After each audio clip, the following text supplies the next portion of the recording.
There are conditions in some places of the world that defy our ability to understand. There was just such a situation in Mexico. There were children of all ages, orphaned and living on the street. They lived in the garbage dumps and would scrounge food from wherever they could find it. These kids had no place to live, no one to care for them, and no hope for the future, until they became Charla's children.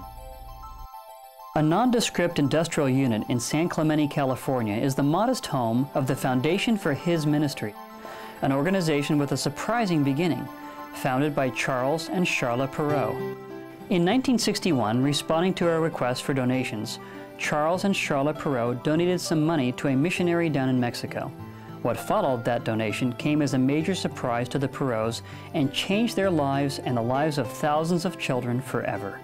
We received the strangest letter we've ever received, thanking us for the donation, and then in the next paragraph asking us whether we would consider adopting a little Zapotec Indian baby from Oaxaca yet to be born.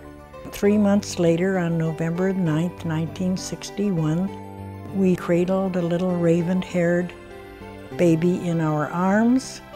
And then, of course, as our love for this little baby grew, concern for our neighbors south of the border began to develop. Then somebody called my husband and asked if he would take a load of clothes to an orphanage across the border into Tijuana. And then we finally came to this old building overlooking one of the Tijuana garbage dumps.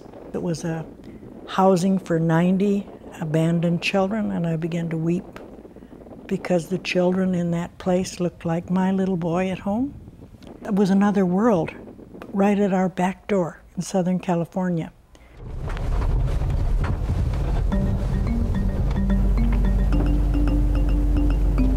And then on a strange journey down into the Baja Peninsula, we came onto old adobe ruins built in the 20s.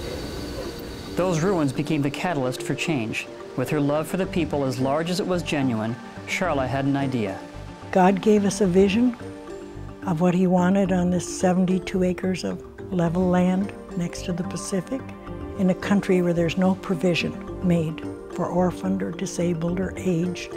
And we could revamp these old adobe ruins and bring the little ones in. Armed with her good intentions and her faith in God, Charla went to work.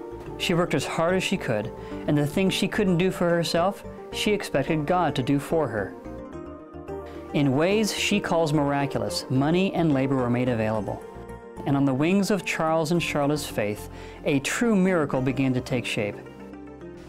The land was purchased, and we began to rebuild the old buildings and bring the little ones in from the streets.